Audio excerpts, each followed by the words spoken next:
Let me take you guys back to a simpler time. No, not to a feudal Japan where humanity was in disarray and the lands were ravaged by a variety of bloodthirsty demons, some of which are literal mountains or amalgamations of thousands of other demons. Or others just look kind of like this. Yeah. No, I mean, let me take you back to August 31st, 2002, when Adult Swim first premiered the very first episode of Inuyasha. An episode that I consider to be one of the best first episodes of a series I've ever seen, as far as setting up the characters, the tone, the premise, the lore, and mystery for things that are moving forward. This episode hooks you right away, and week after week I had to tune in to catch in the next episode and watch this adventure of the half-demon Inuyasha and time traveler Kagome as they searched for shards of the sacred Shikon jewel, battled powerful enemies, and struggled with their own feelings for one another. I stuck with Inuyasha for a good 3 to 4 seasons, but then I have to admit, I did drop the show for years. It went from being one of my biggest anime obsessions to kind of an afterthought, and this was a combination of many reasons. The age I was while it was premiering, which was my mid-teens, so my mind was very all over the place, occupied with other things, whether it be school, girls, activities, and just trying to figure out who I was as a person. But also, it was the repetitive nature of the show, which I will get into a little bit later in this video, that kind of drove me away from it. But one day I remembered the passion and the excitement I had for that first season, how well introduced all the characters were, their motivations, and all the concepts of the show and what it tried to tackle, and how much I adored characters like Sesshomaru and Miroku, and absolutely loved the main antagonist, Naraku. It was a show that I had forgotten about for years, and I felt like I had to give it the respect that it deserved, for how the first season impacted me and for the younger version of myself with the curiosity of how this whole series ended. So I decided to binge the entire series, and it's kind of a long one, but I am here to give you my full review. Keep in mind, there will be limited spoilers throughout this video. I won't ruin the entire show, but I do have to talk about specific scenes and concepts, so I'll need to get into details about them. So if you want to know absolutely nothing, maybe save this video for another time. Also, real quick, I do want to shout out a Patreon supporter of mine and plug something that I think is really awesome. In the description of this video below, you will find a link to a full-length novel written by my man Aaron called Nucleus: The Violent Science. Planning to be the first in a series, Nucleus blends a few genres together like drama, sci-fi, and horror, taking the world that we know and understand and slowly transitioning it into something that's unrecognizable, embarking into a science fiction style adventure story. Though it's also crossing into heavy adult themes, and it will be violent, explorative, and unpredictable as the story moves forward. It's going to tackle themes of good and evil within all of humanity, taking science a bit too far, and values of strong bonds and friendships between people.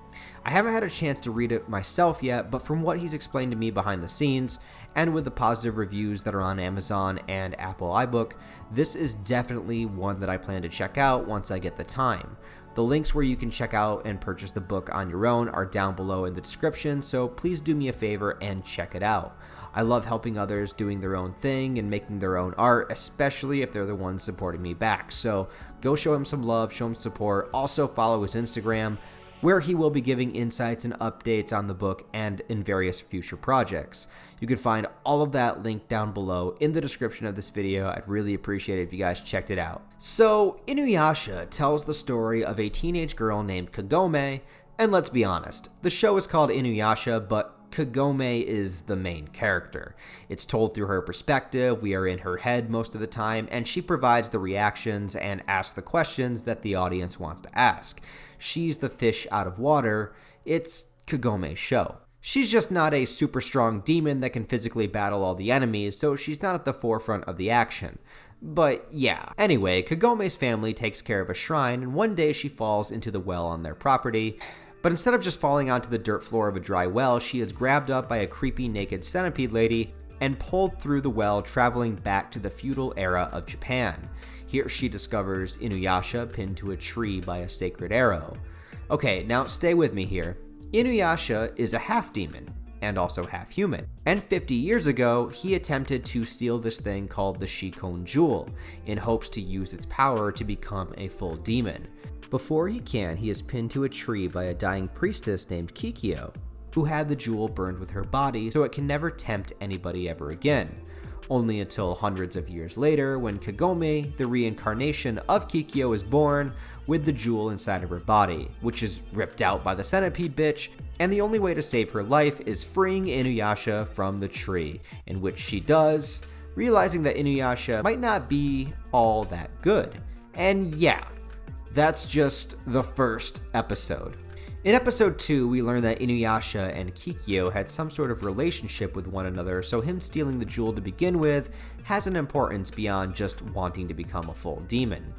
As well in the second episode, the jewel itself is shattered into potentially hundreds of shards that scatter all over Japan, and thus Inuyasha and Kagome team up to restore the jewel to its whole self, with the underlying issues being that Inuyasha claiming that once it's whole, he will use it for darker purposes. Kagome being the reincarnation of Kikyo, she is linked to the jewel and can sense where the shards are. And, of course, the not-so-small fact that there is an attraction between the both of them stemming from how Kagome resembles Kikyo and just their natural chemistry. And as you can imagine, there's a million and one ways that you could play the story and directions that you could take it, and the show definitely takes liberties with it. Each shard of the jewel can increase a demon's power, so you have various Demon of the Week episodes. Some are great and some are more forgettable, but it also allows the freedom for adventure and the creativity of making different kinds of demons and stories for them to encounter, all while building this reluctant relationship between the two of them. And even though Inuyasha is filled to the brim with action, and yes, it is considered a shonen technically, the relationship between Inuyasha and Kagome is very much at the forefront of the series, and it's very dysfunctional to say the least.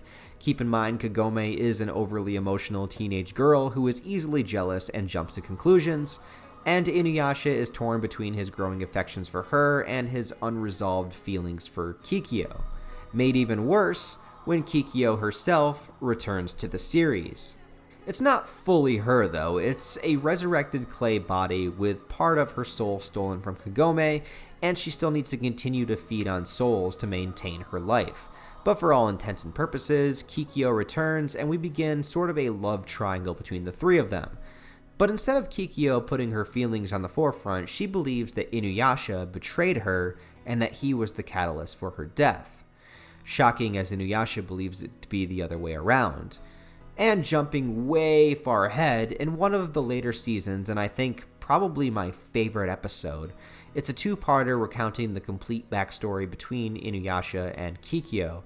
It's called The Tragic Love Song of Destiny, Parts 1 and 2, and it's just fantastic. The imagery, the tragedy, the feelings of opening up and being vulnerable with someone, and then to feel like the very act of doing so is what made that person betray and harm you in the first place. That allowing that vulnerability, even if it's something you so desperately want to do, is the very thing that causes the greatest tragedy in your life. But in this case, both characters were played against each other, and to explain that, I have to talk about the main antagonist of the entire series, Naraku. Naraku's introduction into the series is done tremendously. We get the setup that something went wrong between Inuyasha and Kikyo, but we're not sure what. There's a confusion of the events. And then we meet Miroku, who I'll talk about more in a minute, but he speaks about a demon that cursed him. And then we get glimpses of a demon wearing baboon fur as a cloak, who is handing out jewel shards to other demons, and just the air and mystery and general unease that comes into play whenever he's on screen, it plays so well. Add in some wonderful voice acting, and Naraku already begins to feel eerily intelligent and powerful compared to many of the other characters. And this is before we even see what he looks like or how he relates to the story. Naraku works so well as an antagonist, not just because he's intelligent and not just because he knows the biggest weaknesses of our characters, but because we too see his journey and realize it took a lot to get him here, and that he does harbor insecurities that he is masking through the darkness that he presents. Naraku was once a human bandit named Onigumo. He got into some trouble and wound up covered in life-threatening burns. No one would care for him as he was an awful human bastard, except for Kikyo. Her good nature could not allow him to suffer, and she tried her best to comfort and feed him. But his desire for Kikyo's affection, and there's nothing like feminine comfort when you're sick or hurting, and yet she was not his. From her, he learned about Inuyasha and how the Shikon jewel could be purified or tainted depending on the energy that it was around. As thousands of weak demons were ready to devour Onigumo's body, he offered himself willingly should they provide him with strength, making a deal with the devil. And so thousands of demons fused within his body, creating a new creature entirely, which was Naraku. Now, Naraku is not Onigumo. Naraku is Naraku. Think of Onigumo's body being like a vessel, and the demons all fused into one new entity. And from there, Naraku continues to have the ability to absorb other demons into himself. He is constantly gaining new abilities and new bodies throughout the course of the series. And the tragic irony of Naraku is that the thing that he wishes to be rid of is the small human part that still resides within him. The part of the wounds that won't heal, the part that can't forget about Kikyo, and the part that you could call his heart.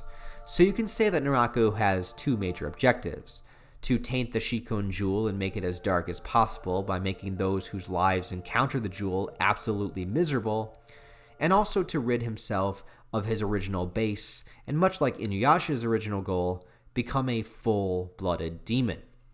Naraku is a great villain, and I'd argue he's one of the best. It may be annoying that he is in the background so often, always scheming and plotting 10 steps ahead of the protagonist, but when we do see him fight and throw down, it's an absolute joy. He goes through several different versions and forms of himself throughout the series and creates offspring, or like incarnations, that are mostly just failed attempts to separate his human self. Some are rather forgettable, but others like Kagura become a great character in herself as she develops her own way of thinking and wishes to be free of Naraku's grasp, but constantly has to play the part of the obedient child even though she is consistently plotting against him. It causes a lot of great drama, and I really adore how sympathetic her character becomes despite some of the horrible actions that she partakes in. And of course, I have to talk about the incredible cast of characters through this anime. The main ensemble not only includes Inuyasha and Kagome, but also adds Shippo, a young fox demon who pretty much is the comic relief of the story, and the head of the more lighthearted episodes. Miroku, who is a traveling monk cursed with a black hole in the palm of his hand. No, I'm not kidding, he literally has a black hole in his hand, and it will eventually swallow him whole if he doesn't break the curse, meaning he has to kill Naraku. Oh, and Miroku is also the token pervert of the anime, and since he could literally die at any moment, he breaks the ice with the ladies by asking them to bear him a son to continue his legacy. I have also tried to use this pickup line in life, and I can say I have just about the same results as Miroku does. Miroku is also a fan of the booty, which I very much relate to and appreciate. You know what else I appreciate? Sango. Sango is a demon slayer with a gigantic boomerang, whose entire family of demon slayers is wiped out thanks to the influence of Naraku. There's also other characters that come in and out of the story, like Myoga the Flea, usually showing up to explain some lore and then bailing before any of the danger shows up. Totosai, who is a demon blacksmith and forger of Inuyasha's famous sword, the Tetsaiga. And we have Koga, the wolf demon, who provides a little bit of a rivalry to Inuyasha since he's also in love with Kagome, and Koga has some really great moments, but kind of disappears towards the latter half of the series, which is a real shame. And of course, we have my favorite character, Sesshomaru, Inuyasha's older brother, who is in fact a full demon. Sesshomaru's entire motivation comes from, well, sibling rivalry at first, and his jealousy and lack of understanding as to why their deceased father, whom left his most powerful weapon, the Tetsaiga, to Inuyasha, and left Sesshomaru with a sword that cannot cut called Tenseiga. Yeah, that's right, it cannot cut. At least, it can't cut anything in the living world. Sesshomaru's sword has the power to bring life instead of take it, and the irony that a sword that can cause devastation is in the hands of Inuyasha, who protects humans, and that Sesshomaru, who doesn't give two shits about humans, has a sword that can save them. And this causes a lot of battles between the two, and towards the first half of the series, it's clear that Sesshomaru is a bit stronger, but he is incapable of wielding Tetsaiga. Not until Inuyasha unlocks the power of Tetsaiga, seriously fucking up Sesshomaru's day, when he's left injured and a young girl named Rin comes to his aid. Sesshomaru is constantly a stoic and silent warrior. He speaks very little dialogue and is mostly in his head. He's very standoffish and threatens the girl. But when he finds her dead, run down by wolves not too long later, he decides to use his sword of healing to save her life, which begins an admittedly very slow transition in Sesshomaru as Rin begins to be a loyal follower of him, following him around for saving her life. And I love this little crew of Sesshomaru, Rin, and oh yeah, Jaken, this little demon dude who always sings the praises of Sesshomaru at all times. It's great. And then later on in the series, Sango's brother Kohaku also joins his crew, and it's such an unlikely ragtag group of characters, and I think that's why it works so well. But we also need to talk about something that is the reason I originally abandoned the show. So I talked about how I think Naraku is a great antagonist, and he is, but he is more or less the antagonist of the entire series. Unlike some shonen series having a variety of arcs with different antagonists along the way, Naraku is the big bad for the entire show. Sure, there are some one-offs and a big bag of filler enemies here and there, but nothing big enough to take the focus off of Naraku himself. And Naraku is introduced in Season 1. The show goes on for 167 episodes of the original series that was concluded, and then a final season called The Final Act came out a few years later, making the ultimate total of episodes 193. Now, maybe for a One Piece fan, 193 episodes is nothing, but for many others, that's hitting a length that might be a deterrent for some people. And considering that the middle portions, mostly seasons 4 and 5, are pretty much all filler, and since Naraku isn't going to be defeated until the very end, you know that every single encounter he's going to survive, or get away, or something will happen so that the villains are flying off in the distance, while the protagonists say, "Damn you!" And it cuts to a one-off villain for a week episode, and then the token comedy episode, and then there's a random episode where Kagome goes back to visit her own time period, and then back into the build-up, and then another fight with Naraku, or his incarnations, then they get away, and then the cycle repeats, and this happens a lot. Despite that, however frustrating as it may be, and trust me, I know it's frustrating, but despite that, the characters of the show are so much fun to watch, and it almost makes it not matter.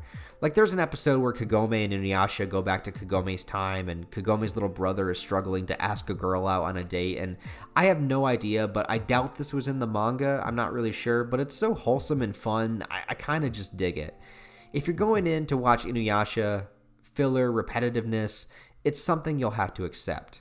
I suppose there probably is a list on the internet somewhere telling you which episodes to skip to just get the meat of the story, but if you come to my house, and I literally just bought a house, so when you come to Ryan's house, we watch all the filler, and we also watch all of the opening and ending songs, goddammit.